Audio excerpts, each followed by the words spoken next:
Is this an online exclusive? I've never seen this figure in store. Last week, I finally finished Death Stranger's cape.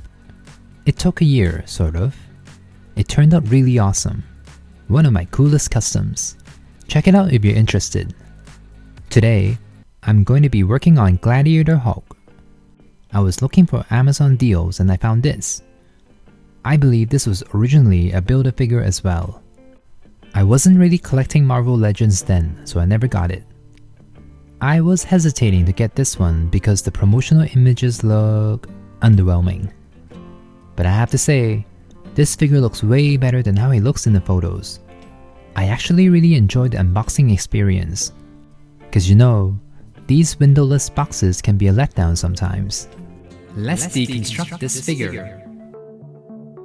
There's an FAQ on the paint and brushes I use in the description box below. My expectations were low, but this figure is actually pretty cool. I love how heavy this figure is. Even his weapons. I was expecting the weapons to be hollow and bendy, but no, they have weight to them and are solid. Even though the weapons aren't painted, the plastic they used captured that metallic Gladiator look really well. The main issue I see is that Hulk's armor wasn't purple in the movie, it was blue. The leather bits also look a bit dull, so I would like to fix that. The helmet looks great, and it fits both heads. The only annoyance is that Hulk can't really turn his head to one side because the armor gets in the way. And speaking of heads, I like that they gave us two heads, but only one of them looks like Mark Ruffalo. At first I was annoyed about it, but I think this figure is perfect for both comic book and MCU fans. I personally prefer the Mark Ruffalo head. It really looks like him. Kinda wish he's not screaming like that though. Overall, I really like this figure, but I want to make it even better. So... Hello, this is Ken. I like making things. I like making things out of paper, and I like making things cooler. Especially my figures. Sometimes figures don't look all that screen accurate. All they need is a bit of touch-up here and there to unleash the hidden potential. I also love using everyday tools and materials to recreate iconic scenes from my figures, so they can shine on my display. Subscribe to my channel and join my DIY adventure as I ask myself the same question every week. Can I make it?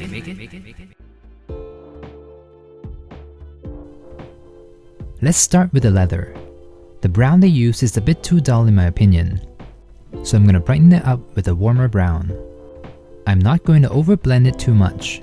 I kinda want it splotchy to give it that leathery texture.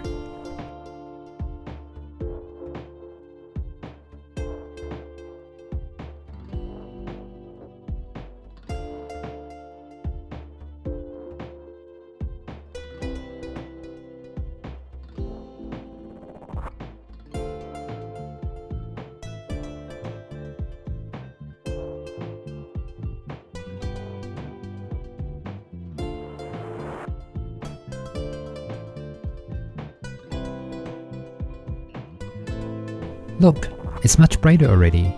But it doesn't look real. So now I'm gonna add a bit of shading with a darker brown. I'm applying this at random spots to give it that splotchy look. I'm also putting this darker brown where shadows would appear. Because the leather takes up most of the armor, I want all the details like the layers, straps, and notches to pop.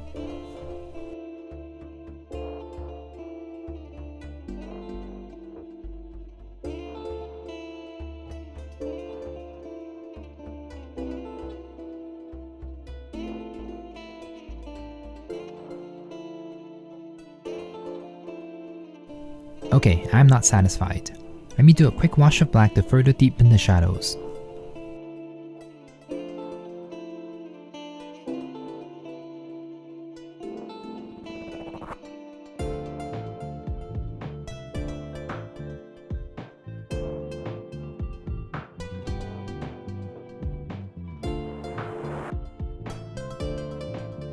There we go.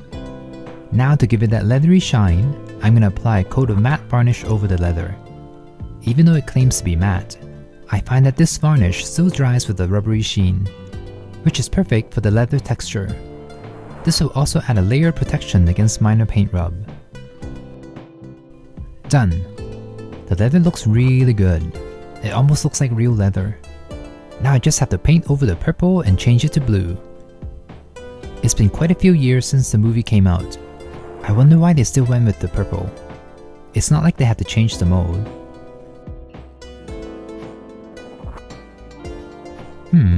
It's a bit too blue, or too vibrant. I'm gonna tone it down by adding a bit of dark brown.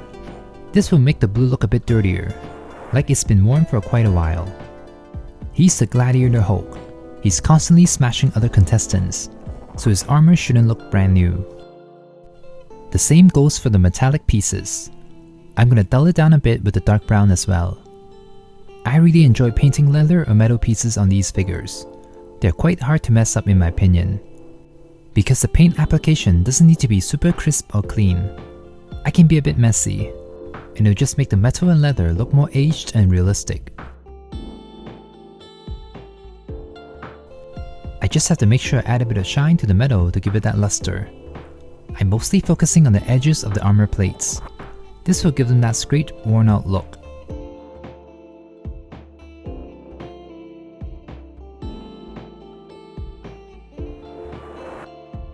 Alright, the final piece of the armor is the shoulder pad. I like the metallic blue they used. It's a really nice shade of blue, but it doesn't look right. It is too clean and not metallic enough. But I'm not gonna use mica powder this time. What happened last time with Kang still haunts me. So I bought myself some metallic paint to try. Oh, this was why I was on Amazon. I was looking for metallic paint right after I did Kang, and then I saw this Hulk figure. So it is fitting that he's my first test subject. Okay, this blue is identical to the blue on the plastic. It is a pretty decent metallic paint, so that's good. But I'm trying to make this look more realistic, so let me add some brown to it, to make it look a bit rusty, and tone down the vibrancy down a notch. And a quick wash of black to bring out the details. And finally, a bit of silver to make it look all battle damaged. Alright, that looks pretty good to me. Time to work on the body. The green is nice, but I don't love the plastic sheen, so let me quickly mattify it by dusting a green over it.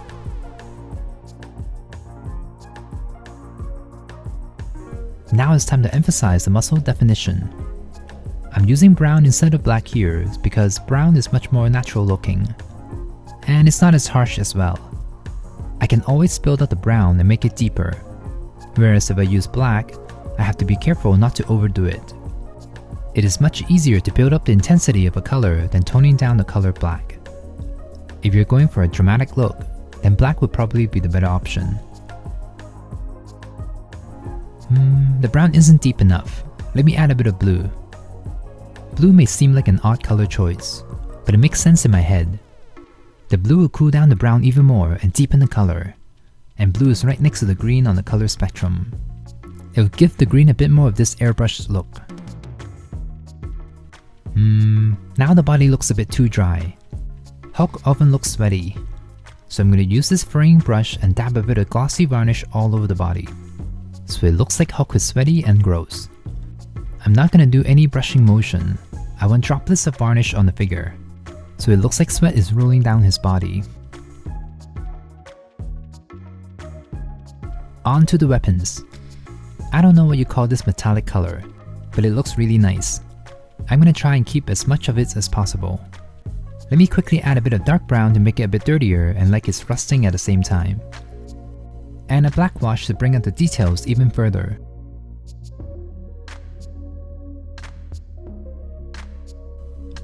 And finally a bit of silver to make it shinier.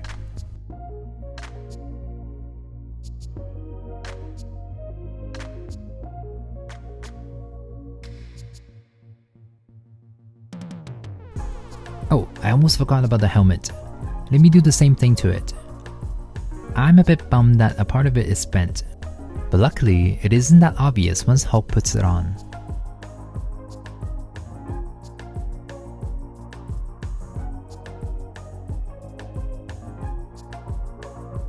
Done! I also darkened the tips of the mohawk. It looks so good. Alright, onto the faces. Is the screaming face a new head?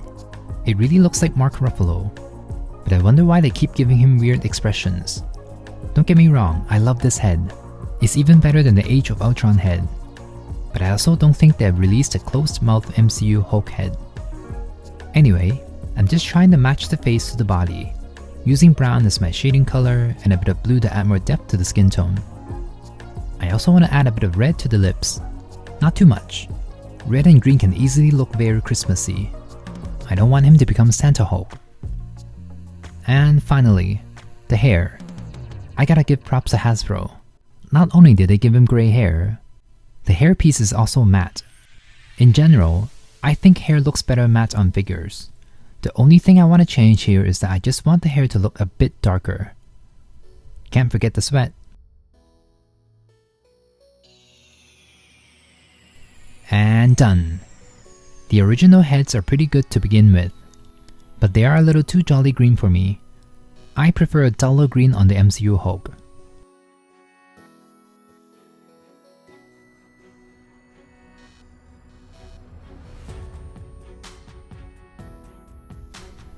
Alright, here's Gladiator Hulk all finished.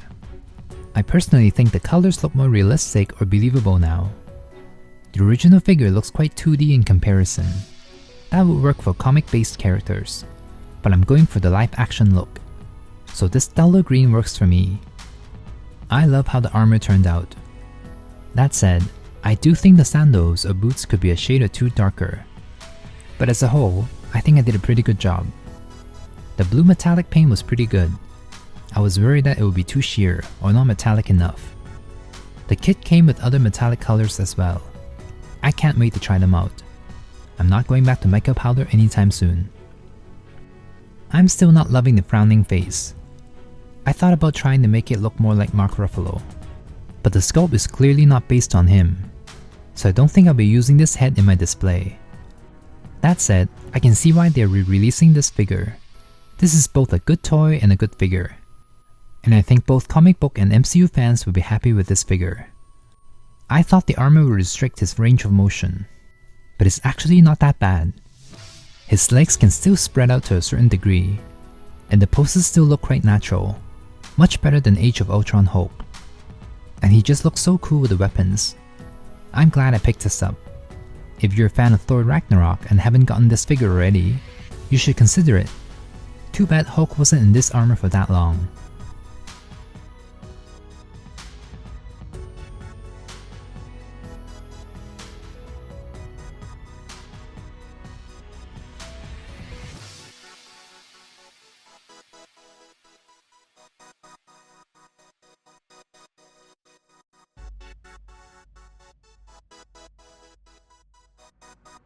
Alright, let's end this for the photo shoot. Oh, I know why I didn't like the promotional images. This figure just isn't meant to be standing like this. It's too static for a character like Hulk. Hulk looks best when he's not standing still. He's always moving and always raging. This figure is pretty easy to pose and balance, and I love that there are a lot of ways you can pose Hulk.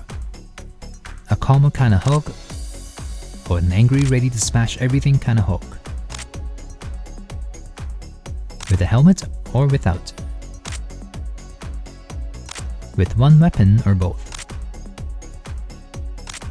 Or none. There's just the perfect amount of accessories to make this figure fun to play with. What do you think? Do you like what I've done? Let me know down below. The yelling face is so good.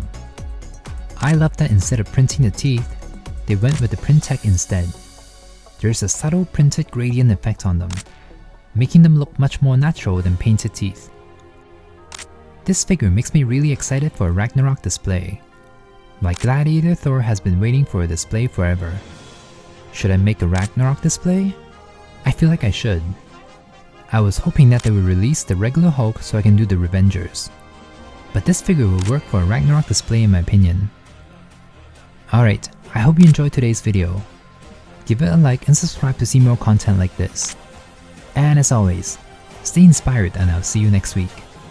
I can make it, so can you.